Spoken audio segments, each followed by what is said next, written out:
तु वसुदैव कुटुम्बकम्।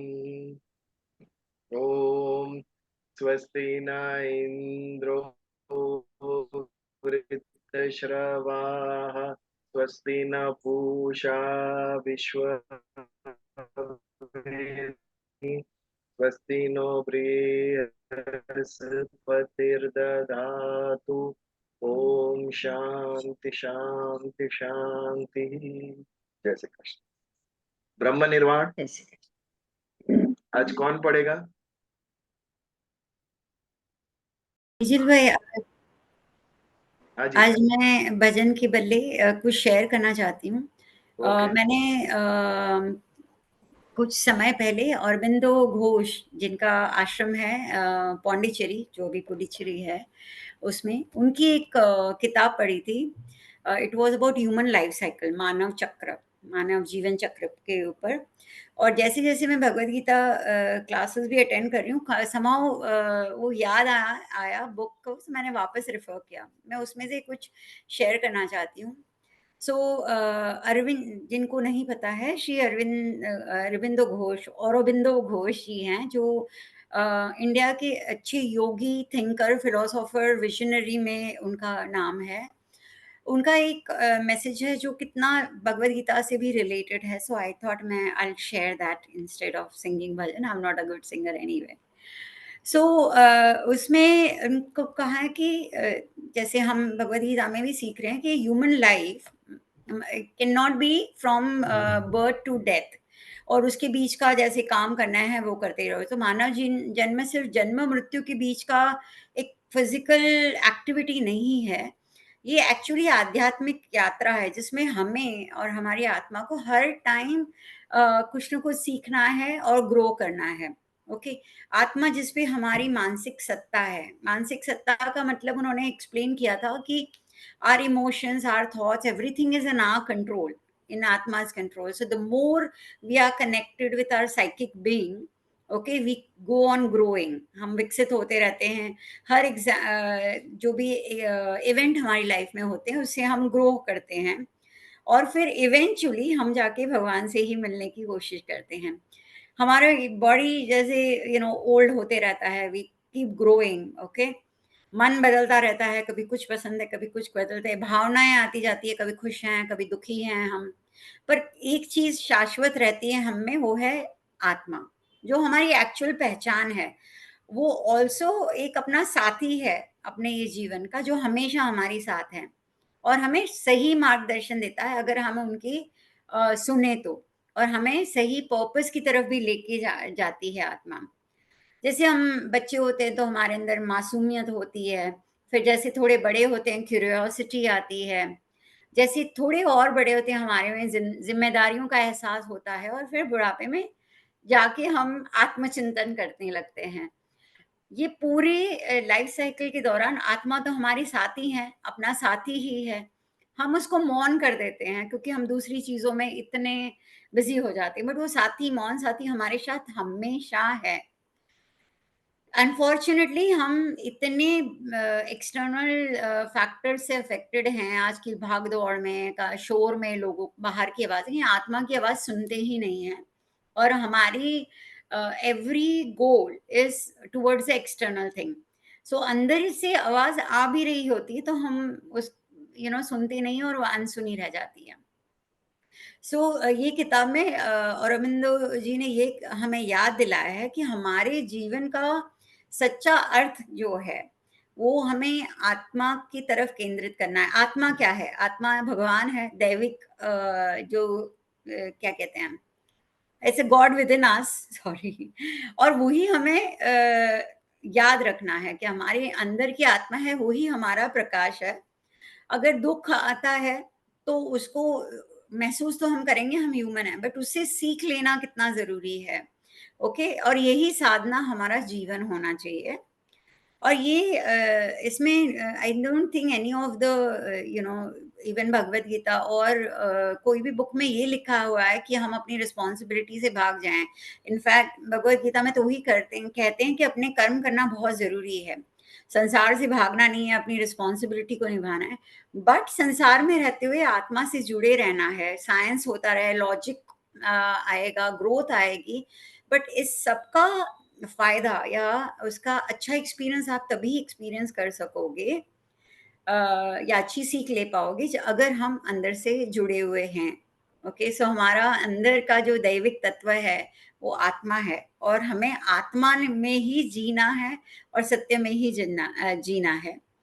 External successes, respect, हमें बड़ी गाड़ी ले ली, घर ले लिया, फलाने ने रिस्पेक्ट कर दिया, ये बड़ा नाम हो गया, all that, okay, all that will not matter if you're not connected within, because you're not never going to feel that real happiness जो हमें एक्चुअली अंदर जुड़ के मिलती है।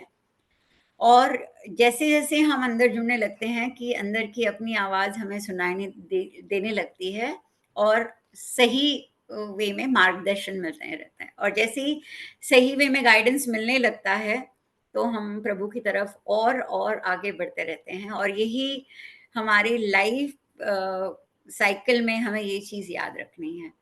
And I think that is what we are learning from Bhagavad Gita also. So I thought I'll share a snippet of the book in short. Jai Shri Krishna. Very nice explanation, honey. Thank you, Mayuri. Good share. Very nice. अभी श्लोक का explanation आज कौन कर रहा है? हाँ, और हूँ कौन सा श्लोक? बिजल भाई। हाँ, कयो नंबर के जो श्लोक? नंबर 17, श्लोक हाँ। नंबर अध्याय 12, भक्ति योग, श्लोक 17। अभी अपने अमी जी ने जो बात की वो आज के श्लोक के रिलेटेड काफी मिलती जुलती ही लगती है। आज अध्याय 12 श्लोक नंबर 17 भक्ति योग का, यो न रिष्यति न द्वेष्टि न सोचति न कांक्षति शुभाशुभ परित्यागी भक्ति मान्यः स मे प्रिय। जो न हर्ष करता है, न द्वेष करता है, न शोक करता है और न आकांक्षा करता है, शुभ और अशुभ का त्याग करने वाला, भक्ति से भरा जो है वो ही मेरा प्रिय भक्त है। ऐसा हाँ कृष्ण भगवान ये श्लोक में हमें समझा रहे हैं। अपने प्रिय भक्त का वर्णन करते हुए श्री कृष्ण हमें समझाते हैं, सच्चा भक्त वो है जो भौतिक लाभ या हानि से सुखी और दुखी नहीं होता। जरूरत से ज्यादा खुश होना या दुखी होना अज्ञानता की निशानी है। सुख दुख ये दिन और रात के जैसे होते हैं, एक के बिना दूसरे का संभव ही नहीं, या माने असंभव है। यह हमें समझना है।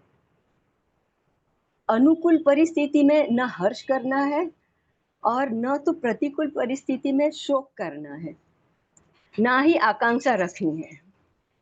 जब भक्त ने यह बात जान ली या समझ ली, तब ऐसी विचारधारा से उसके जीवन में शांति प्राप्त कर लेता है। मन में स्थिरता स्थापित होती है, स्थिरता से संतुष्टि होती है, और जो संतुष्ट रहेगा वो शांति से रहेगा और हरदम भगवत भक्ति में विचार में रत रहेंगे, और हरदम भगवत भक्ति के विचार में रत रहेगा। भक्ति से भरा यह भक्त श्री कृष्ण के समीप जाता है और यह व्यक्ति उनका प्रिय भक्त कहलाता है। मानव सहज स्वभावगत निर्बलता को सहजता से कैसे दूर कर सकते हैं, यह संदेश भगवान समझाते हैं। यहाँ एक छोटी सी एक कहानी मुझे थोड़ी एक शेयर करनी है। एक मृत्युशैया पे एक बेशुद्ध अवस्था में जो एक बड़ी वृद्ध बिजनेसमैन थे, वो अचानक से जागृत हो गए और अपने आसपास की परिस्थिति का वो अवलोकन कर रहे थे। तो उन्होंने देखा कि आसपास कौन खड़ा है करके, तो उनके तीनों बेटे आजू बाजू में खड़े थे। तो उस बीमार पिताजी ने सभी का नाम लेकर बताया कि, तो तीनों बेटे उनके आजू बाजू में रह के पिताजी को प्रणाम करते हुए कहा कि सब हम यही हैं आजू बाजू में, आप आसपास में ही है हम आपके। तो उसी क्षण वो जो वडील अपना बीमार पिताजी थे, अचानक से वो चिल्लाकर बोल उठे, तो फिर दुकान पे कौन रहेगा। तो सोचने वाली बात यह है और समझने वाली बात यह है कि मृत्यु के समीप जाते हुए भी यह दुनियादारी की चिंता में उलझा हुआ मन प्रभु को कैसे याद करता रहेगा, वो असंभव लगता है। अपने मन को रिपीटेटिव अभ्यास से प्रभु भक्ति में जोड़ना पड़ता है। चित्त को ईश्वर में ध्यान पूर्वक लगाना पड़ेगा, तभी नित्य निरंतर ईश्वर की स्मृति हमें याद रहेगी। अपने गुजरात के प्रख्यात भक्त कवि नरसिंह मेहता की बात याद आ गई। अपनी पत्नी का निधन के समाचार जानकर ये कहते हैं कि भलू थयु भांगी जंजाल सुखे भजिसु श्री गोपाल। यानी निधन के समाचार से विक्षिप्त न होते हुए उन्हें श्री हरि का ही स्मरण याद रहता है। ऐसा ज्ञानी भक्त हरि भक्त कहलाता है। जय श्री कृष्ण।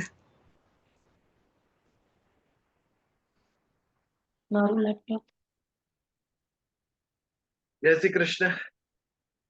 एक सूचना, आज नेट इज वेरी वीक।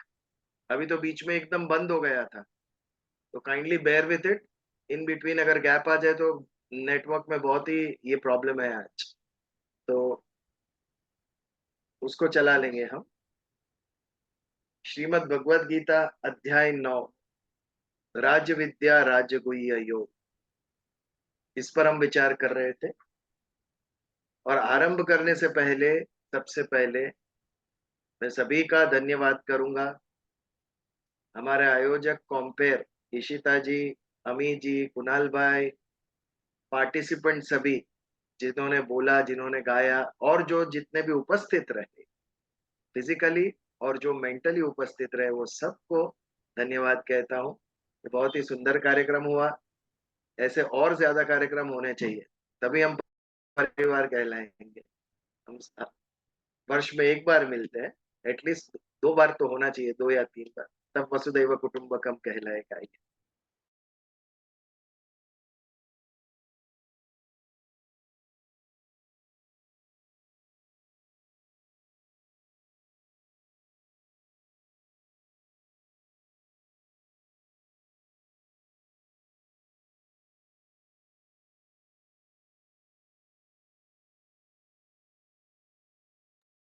इस फ्रोजन श्लोक पर हमने विचार किया।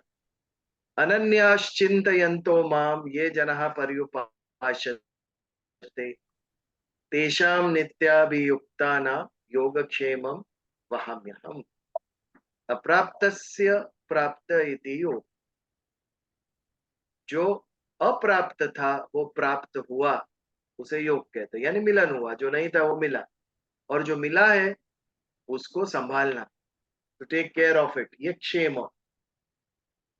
योगक्षेम मैं चलाऊंगा, भगवान ने कहा। किसका?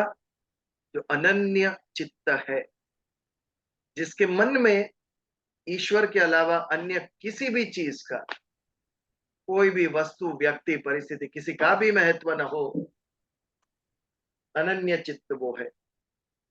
दूसरा, जो नित्य युक्त है, जो अनन्य चित्त है, वो ही नित्य युक्त होगा। हम नित्य युक्त क्यों नहीं है? क्योंकि हमारा चित्त 10 अलग अलग जगह पे भटकता है। इसके लिए हमारे लिए नित्य युक्त होना कठिन है।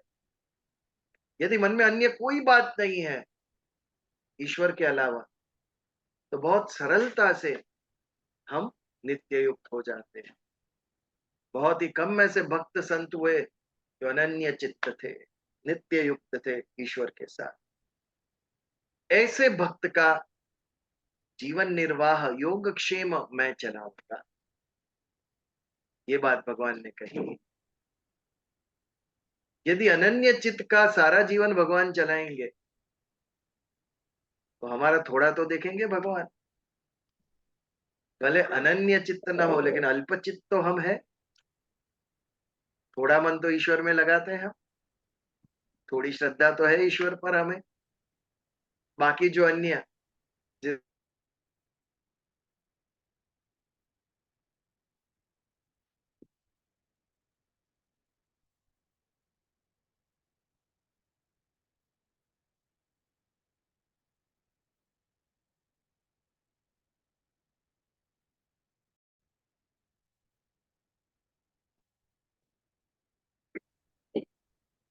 हेलो,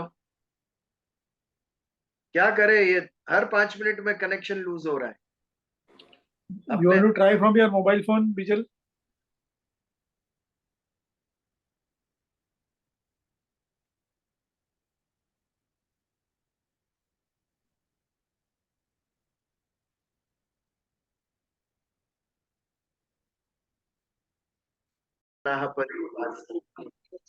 अनन्य चित्त से जो मेरी उपासना करेगा। हम अनन्य चित्त नहीं है, हम अल्प चित्त है। कुछ समय के लिए ईश्वर में चित्त लगता है, उसके बाद सभी अन्य चीजें, हमारे जो भी बाकी के ऑक्यूपेशन है उसमें मन लगता है।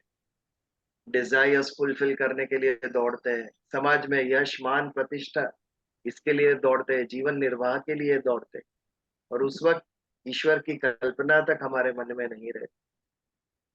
इसके लिए हम अल्प चित्त है, लेकिन फिर भी भगवान दयालु है, सूर्योदय है, वो सभी का ध्यान रखते हैं।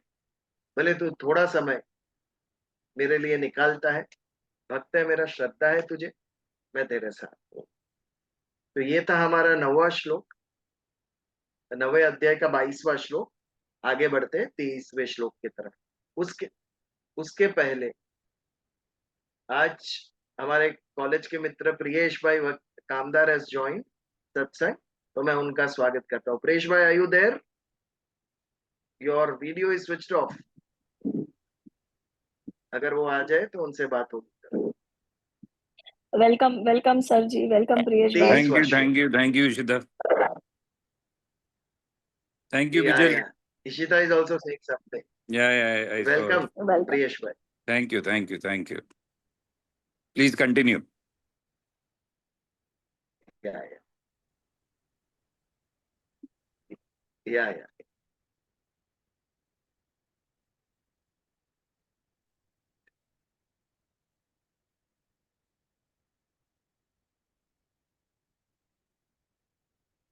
तेईसवां श्लोक. Can you hear me? Yes.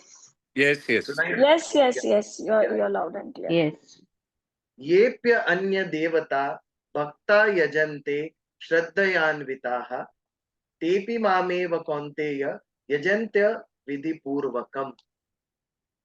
पिछली बार एक बात निकली थी सत्संग में, हम चर्चा कर रहे थे कि अन्य देवताओं का क्या, इतने सारे देवी देवताएं हैं, तो यदि हम कहें कि केवल एक ही ईश्वर का हम उपासना करेंगे तो ये क्या अन्य देवताओं से अन्याय नहीं है? Is it right? इसके ऊपर हमारे चर्चा हुई थी, नितिन भाई को याद होगा, खास करके उन्होंने, और डॉक्टर नीता बेन ने भी यही बात कही थी। तो इसका उत्तर ये 23वें श्लोक में हमें मिलेगा कि जब इस ब्रह्मांड का उत्पत्ति स्थान, कारण, उपादान कारण केवल परम तत्व जिसे हम कहते हैं, वो केवल सूक्ष्म नारायण है। ब्रह्मा जी उत्पन्न हुए नाभि से, उन्होंने अलग अलग लोकों का निर्माण किया, समस्त ब्रह्मांड का निर्माण किया। ये हिंदू मान्यता है, उसमें देवता लोग भी आ गए। अन्य जितने भी देवता है वो सब उस वक्त उत्पन्न हुए स्वर्ग लोक में। तो सभी का कारण, हर एक अणु अणु में यदि भगवान है तो इन देवताओं में भी वो ही भगवान है, हर एक मनुष्य में भी वो ही भगवान है, हर एक पशु पक्षी जीव जंतु कण कण में वो ही भगवान है। तो यदि आप मनुष्य की सेवा करते हो तो वो सेवा परम तत्व तक पहुंचती है, बिकॉज मनुष्य के अंदर भी वही तत्व है जो सारे ब्रह्मांड को धारण किए हुए है। एटम से बना हुआ ब्रह्मांड, मॉलिक्यूल से बना हुआ ब्रह्मांड, जब ये एटम फोड़ते हैं उसमें से अल्टीमेटली एनर्जी निकलती है, ऊर्जा। आप जिसे जड़ कहते हो, जिसे पदार्थ कहते हो, मैटर के यदि एंड तक आप जाओ तो एंड में वहां ऊर्जा ही, ये जो ऊर्जा, ये जो शक्ति, ये जो चैतन्य, इसे हमने परमात्मा कहा, जो सर्वत्र व्याप्त है, जड़ हो या चेतन हो, सभी में ये परम तत्व व्याप्त है। अगर ये तत्व सभी में प्राप्त है, सभी मैटर को धारण किए हुए, इस ब्रह्मांड को धारण किए हुए है वो तत्व। जैसे शरीर में से आत्मा निकल गई तो शरीर का अस्तित्व ही नहीं रहता है। ये शरीर को जिसे हम मैं समझते हैं, आई एम दिस, ये आई ही नहीं रहेगा।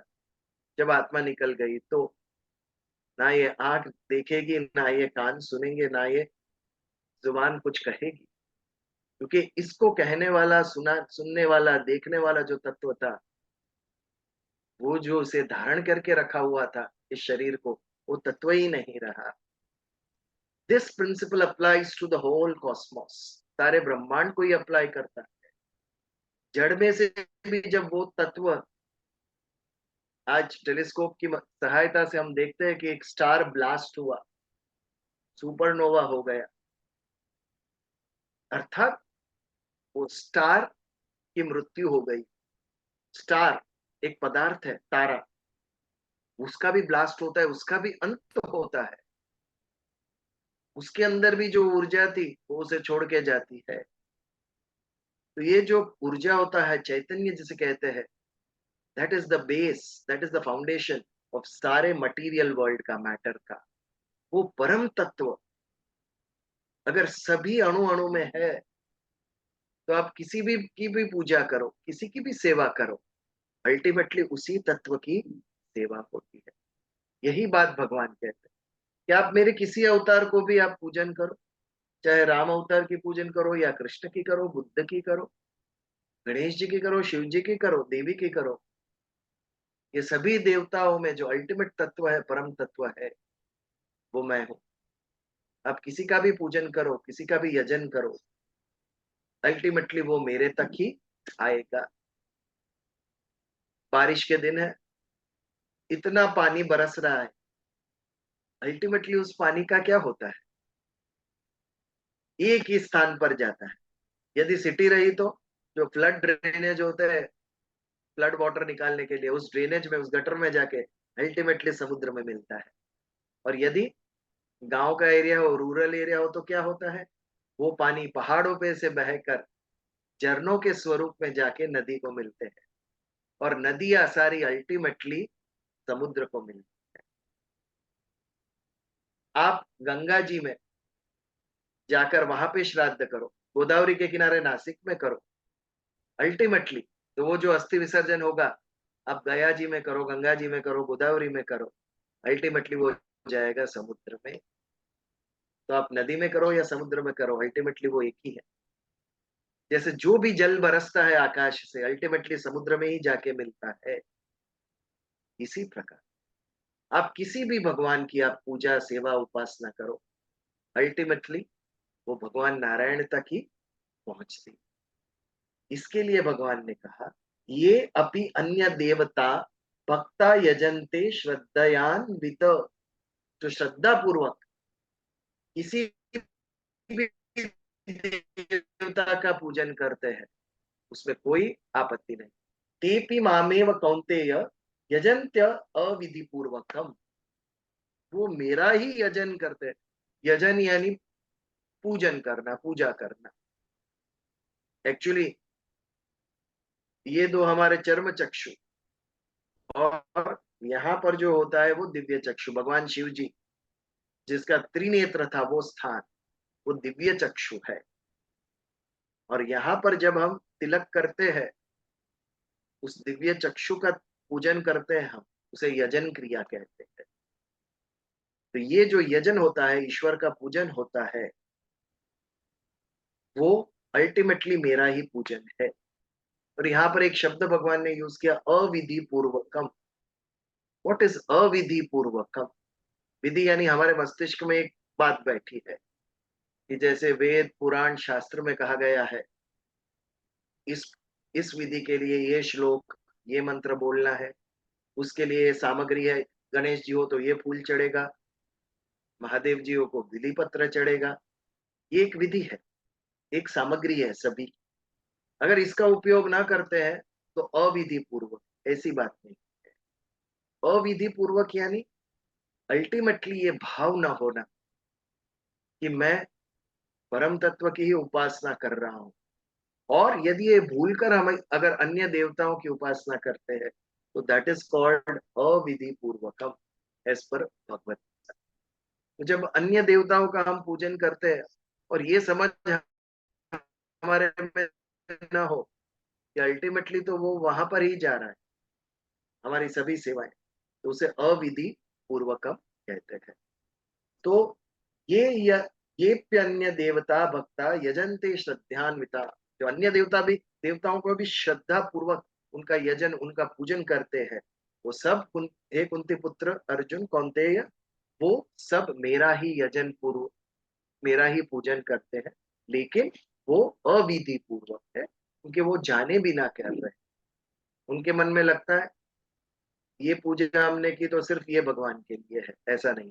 अल्टीमेटली वो मेरा ही पूजन है, तो इसके ऊपर विवाद ना हो, हम इसकी पूजा करें या इस देवता की करें, ये विवाद ना हो इसके लिए कि आप किसी का भी करो, बट भाव ये रखो कि अल्टीमेटली ये हमारी ही हमारा ही पूजन हो रहा है। ये भगवान कहने का तात्पर्य है उनका इस श्लोक में 30वें श्लोक। So there's like a difference, Bijal ji, there's a difference between Bhagwan and Parmeshwar. यहाँ पर we can understand Definitely. that variation. कौन से There भगवान? is ये a देवता। देवता, Yeah. देव और परमेश्वर, देव और ईश्वर में, Yes. क्योंकि ये बहुत सेल्फिश मोटिव या बहुत लिमिटेड मोटिव से कोई Correct. मन्नत करी जाए, कोई हवन, कोई अनुष्ठान किया जाए, जो एक बहुत स्पेसिफिक इंटेंशन से किया जाता है, तो वो इंटेंशन सिर्फ वहीं तक सीमित नहीं रह करके, to understand the difference between dev and Ishwar. Yes. हमने देखा कि ये देवता लोक का भी सर्जन, कि जहाँ सब देवता रहते हैं, वो भी ब्रह्मा जी ने कहा। और जब महाप्रलय होता है तो देवताओं के साथ ब्रह्मलोक और ब्रह्मा जी भी महानारायण में विलीन हो जाते हैं। सारे देवता विलीन हो जाएंगे और एक नए सर्ग का आरंभ होगा उसके बाद। तो कहने का तात्पर्य ये समझ जरूरी है, अगर ये समझ नहीं है तो उसे अविधि पूर्वक ये कहा गया ये श्लोक में। आगे बढ़ते हैं 24वें श्लोक के ऊपर। બીજલ ભાઈ हाँ जी, હા અવિધિ પૂર્વક નું થોડુંક ફરી પાછું થોડુંક એક એક્સપ્લેનેશન વી નીડ વિધિ એટલે શું? What do we આપણે understand? એમ આમાં શું એ સમજાવે છે કે અવિધિ પૂર્વક એટલે અજ્ઞાન પૂર્વક નું છે, તો અજ્ઞાન એટલે હા, તો એ ડિફરન્સ એ અવિધિ અને અજ્ઞાન એ આમ આપણે જો કોલોક્યુઅલમાં જોઈએ તો મિસગાઈડિંગ નથી લાગતું? સી અવિધિ પૂર્વક એટલે અજ્ઞાન પૂર્વક, જ્ઞાનની વિધિ જે છે એ તમને નથી ખબર, નોલેજ નથી તમારી પાસે। એક વિધિ પૂર્વક જે જ્ઞાન હોવું જોઈએ એ જ્ઞાન નથી તમારી પાસે, કે તમને ખબર નથી કે ultimately it is reaching to the same God. એ ભાવ હોવો જોઈએ કે ભલે આમનું પૂજન કરું પણ અલ્ટિમેટલી તો એમને જ આ ફળ જાય છે। એમ તમે તમે ગંગા નદીમાં અસ્થિ પધરાવો તો અલ્ટિમેટલી આ સમુદ્રમાં જ જઈને મળવાની છે એ અસ્થિ। એટલે તમે ગમે તે નદીમાં અસ્થિ પધરાવો અલ્ટિમેટલી જેમ સમુદ્રમાં જ પહોંચે છે એમ ગમે તે ભગવાનનું તમે પૂજન કરો પણ અલ્ટિમેટલી એ ભગવાન નારાયણને પહોંચે છે। આ જે નથી સમજતા, એક ફિઝિકલ વિધિ, એક મેન્ટલ વિધિ। એટલે વિધિ here is not the process, it's not the procedure, it is the knowledge. The word knowledge vidhi is knowledge and the bhav, emotion, तो ये भाव नहीं तो है। essentially it if I am understood it correctly, people who are following के जो मतलब किसी और देव की भी उपासना करते हो, चाहे वो उनकी जानकारी या ज्ञान में हो या न हो कि ये अल्टीमेटली कहाँ जा रहा है, वो जाएगा वहीं पर, whether they are knowledgeable of the fact that while they are offering something to Lord Shiva, still it is going to Paramatma, and while they are offering something to Hanumanji, still it is going to the Paramatma, without knowing that they are, I mean, whether knowingly or unknowingly, whatever is finally being offered to the Paramatma. Is that right, sir? जैसे महादेव के मंदिर में जाने से पहले नंदी का पूजन करते हैं, उनको भी नमस्कार करते हैं। ये नमस्कार महादेव का ही है। जब नंदी को हम नमस्कार करते हैं, वो महादेव का प्रतीक है। नंदी महादेव है तो नंदी है, इस तरीके। तो ये था हमारा 23वां श्लोक। आगे बढ़ते हैं 24वें श्लोक के। अहम ही सर्व यज्ञानाम भोक्ता च प्रभुरेव च न तु माम अभिजानन्ति तत्वे नाम तस्यच्वन्ति ते। अहम ही सर्व यज्ञानाम भोक्ता च प्रभुरेव च।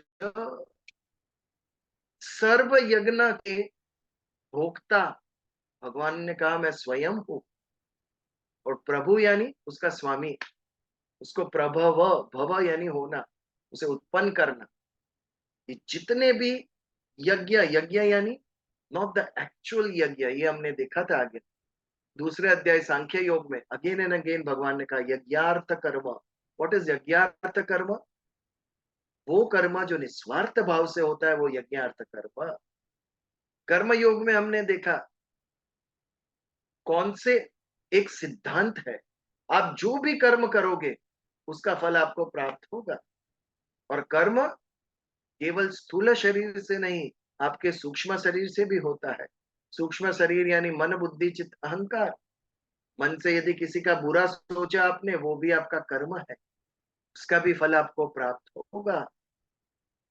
तो जो भी कर्म होता है स्थूल शरीर से या सूक्ष्म या कारण देह से, ये सभी का फल हमें अवश्य प्राप्त होता है। जब तक फल प्राप्त होता है तब तक पुनर्जन्म निश्चित। अच्छे कर्म किए तो अच्छा फल मिला, स्वर्ण।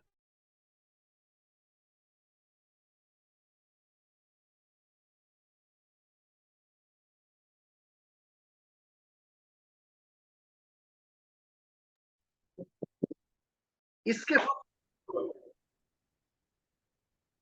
भगवान कहते हैं यज्ञार्थ कर्म है, जो निस्वार्थ कर्म है उसका फल आपको लगेगा नहीं,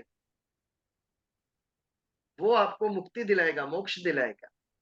मोक्ष कब आता है? जब कर्म के लेजर अकाउंट जीरो हो जाता है, ना डेबिट ना क्रेडिट, ना अच्छे कर्म ना बुरे कर्म, कुछ भी नहीं रहता है, तब जाके मुक्ति मिलती है, मोक्ष मिलता है।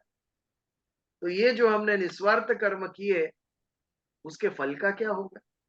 फल मिलेगा कि नहीं? पहली बात, हमने जो निस्वार्थ भाव से कर्म किए उसका फल मिलेगा कि नहीं? हमें सिद्धांत है जो भी कर्म करोगे उसका फल मिलेगा आपको। तो ये निस्वार्थ भाव से हुए कर्म का फल मिलेगा कि नहीं, ये मेरा प्रश्न है। कौन मिलेगा? मिलेगा, हाँ जरूर मिलेगा, जरूर मिलेगा। फिर मुक्ति कैसे मिलेगी? मोक्ष हाँ मोक्ष जी, मळे मोक्ष मळे कैसे मिलेगा? सॉरी। अगर निस्वार्थ भाव से किए हुए कर्म का फल है, और जब तक कर्म के फल है तब तक मुझे पुनर्जन्म लेना है, तो मोक्ष कैसे मिलेगा मुझे निस्वार्थ कर्म? जीरो जीरो होगा तब। तो जीरो तो होगा नहीं, ही पर नहीं ना। जीरो जीरो निस्वार्थ जीरो भाव से मैं कर्म तो कर्म किया, संभव फल ही तो नहीं है। मिलेगा ही। हाँ पर मोक्ष, बहुत सारे मोक्ष का जन्म तो लेने अर्थ, पड़ेंगे। मोक्ष मोक्ष तो वैसे भी हिंदुइज्म में मोक्ष का कॉन्सेप्ट अलग है ना। मोह का क्षय, अपने कर्म के मोह का फलों नहीं, के मुक्ति की मोह से। इच्छा। इट्स नॉट मोह का क्षय, हाँ, मुक्ति की इच्छा इति मोक्ष। मुक्ति की इच्छा। मुझे इस जन्म मृत्यु के बंधन से मुक्त होना है, ये जो इच्छा है उसे मोक्ष कहते हैं। तो यदि यज्ञार्थ कर्म मैं कर रहा हूं, मैंने स्वार्थ कर्म कर रहा हूं, कर्म के सिद्धांत के मुताबिक अच्छा काम करो या बुरा, विद एक्सपेक्टेशन विदाउट एक्सपेक्टेशन, आपको फल तो मिलेगा ही। नहीं, इस कर्म के फल का क्या होगा? वो जीवित होते हुए, मतलब while he is doing his कर्म also, वो मुक्त मुक्त ही है। वो कर्म करते जी हुए वो स्वार्थ कर रहे हैं, डीजल भाई, while he is हाँ जी, while he is living a कर्म life with जब निस्वार्थ। हाँ जी, कर्म फल का त्याग करना है, वो ही भगवान समझाते हैं, तो ही नहीं मिले। करेक्ट। बट निस्वार्थ भाव से हमने किया तो त्याग करना अर्थात क्या? आपने किसी को खाना खिलाया, तो वो फल का आप त्याग करेंगे कैसे? ये तो बताओ मुझे। आपके हाथ में है कर्म के फल का त्याग करना? नहीं नहीं कैसे त्याग करोगे? कर्म के फल की अपेक्षा न करना, ये हमारे हाथ में है। नहीं, लेकिन हम लेकिन इसको जो फल मिलता है कृष्णार्पण वो कर त्याग सकते करना, हैं। वो तो मेरे हाथ में है ही नहीं। कर्म नहीं, बल की लेकिन वो इच्छा हम का त्याग करना ये मेरे हाथ में है, राइट, अपेक्षा नहीं करनी।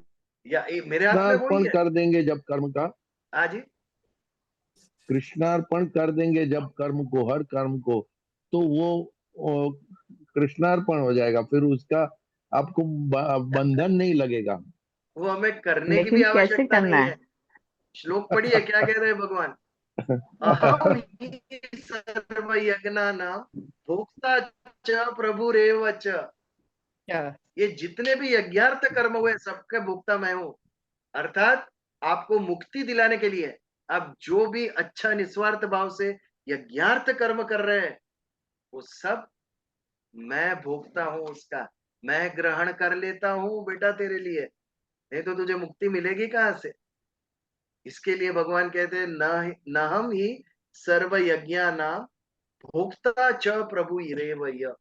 इस सभी कर्मों का उत्पन्न भी मैंने किया, ये कर्मों का स्वामी भी मैं हूं, और ये कर्मों के द्वारा जो फल मिल रहा है उस फल को भोगता भी मैं हूं। मैं तभी जाके तुझे मुक्ति मिलती है। अगर मैं इस सारे अच्छे कर्म को भोगता ना बन जाऊं तो फिर आपका जन्म मृत्यु तो शुरू ही रहेगा, इससे आपको रहेगा। मुक्ति बिल्कुल ही नहीं प्राप्त होगी।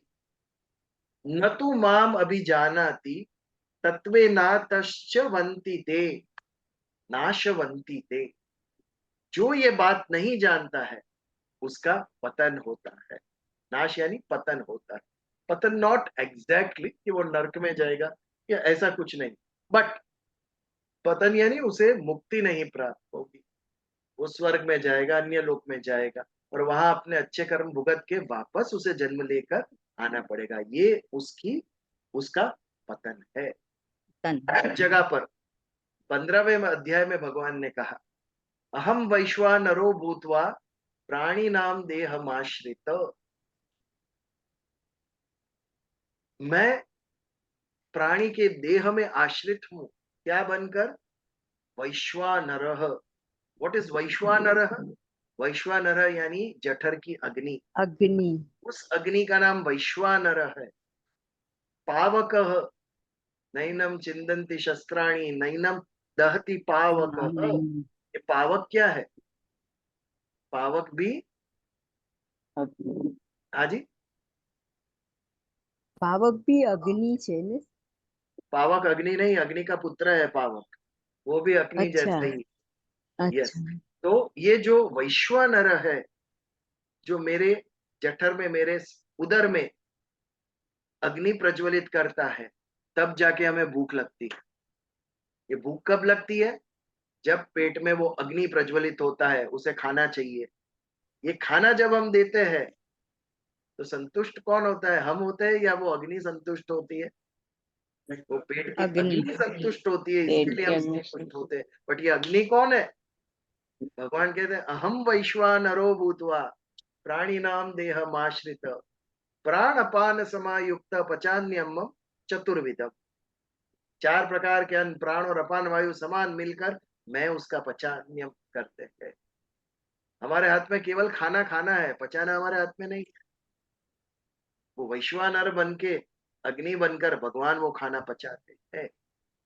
तो खाया हमने, हमें ऐसा भाव होता है, लेकिन किसने खाया है?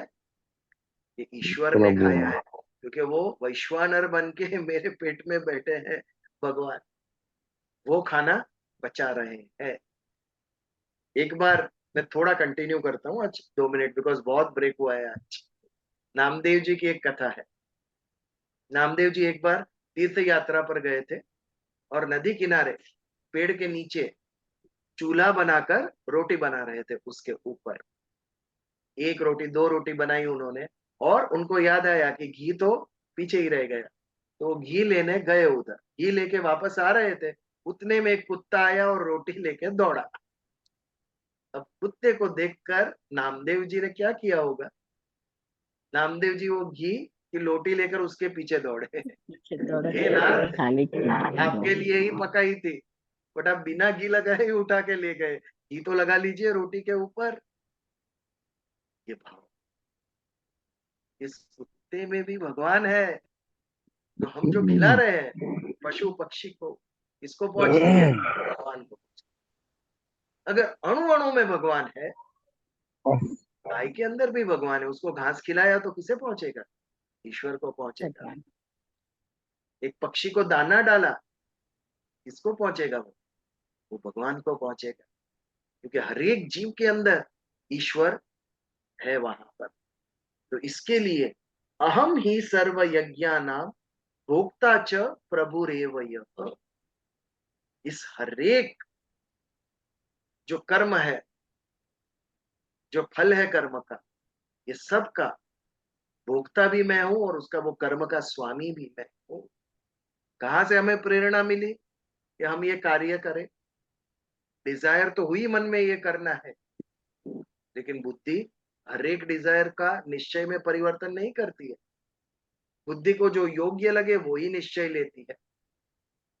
आज 8 बजे आपको हुआ होगा कि नहीं, आज सत्संग अटेंड करना है, ये इच्छा है, लेकिन 9:15 बजे आपने लॉग इन किया, ये निश्चय, ये बुद्धि ने निश्चय किया।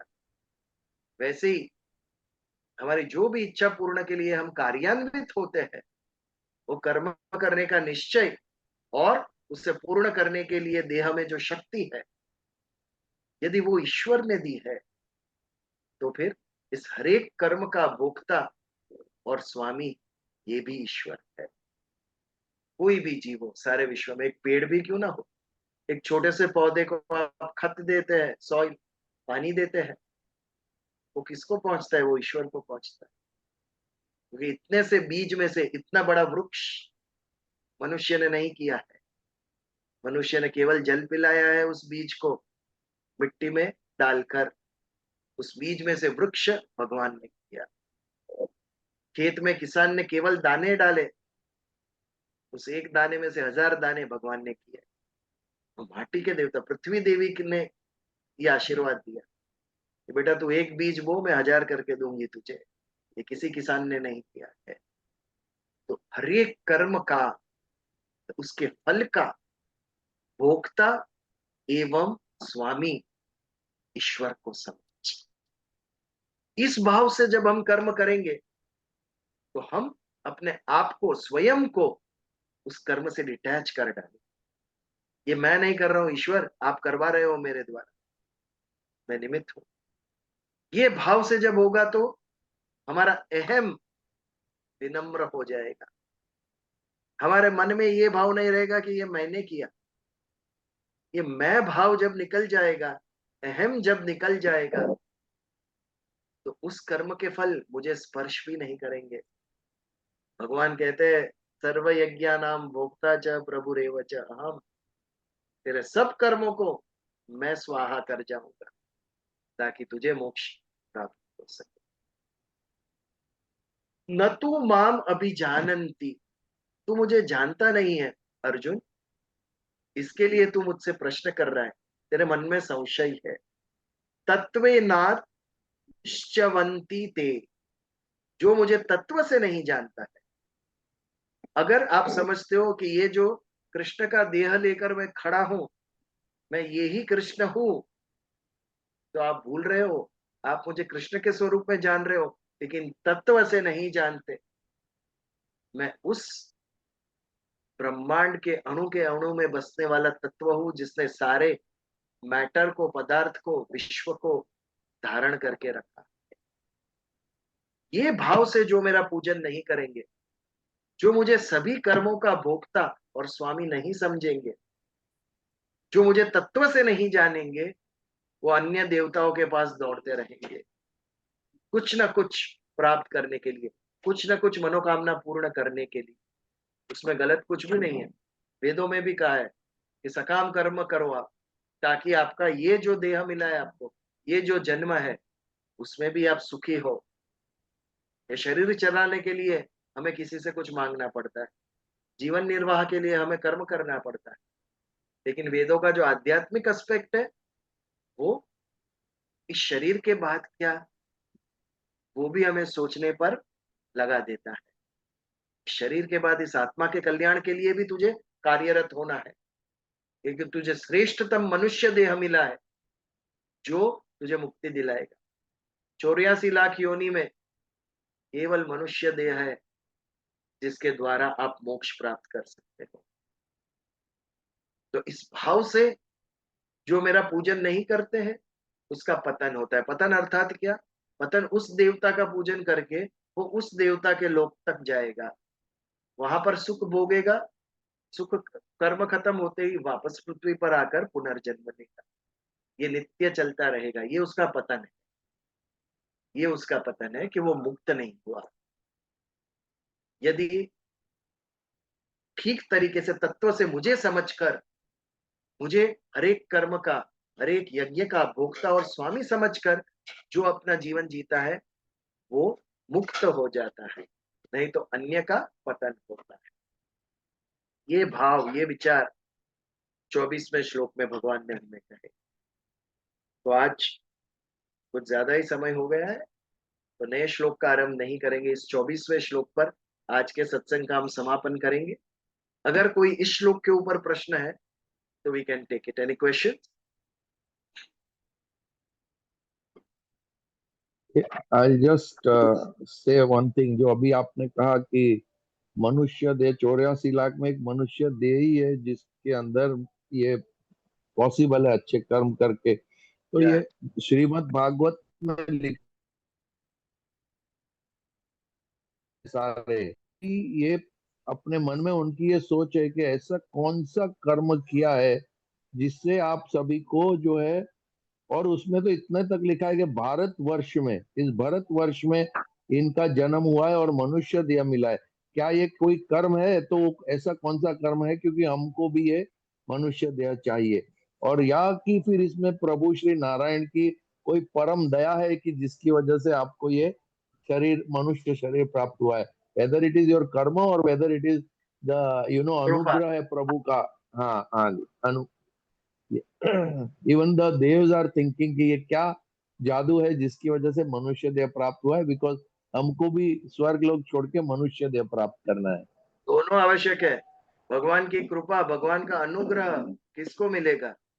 जिसने भगवान के लिए कर्म किया है, अपने आप को, स्वयं को दूर करके, जिसने समाज के लिए, अन्य के लिए, ईश्वर के लिए किया, उसी को भगवान का अनुग्रह प्राप्त होता है। तो ये दोनों चीज आवश्यक है। Very good.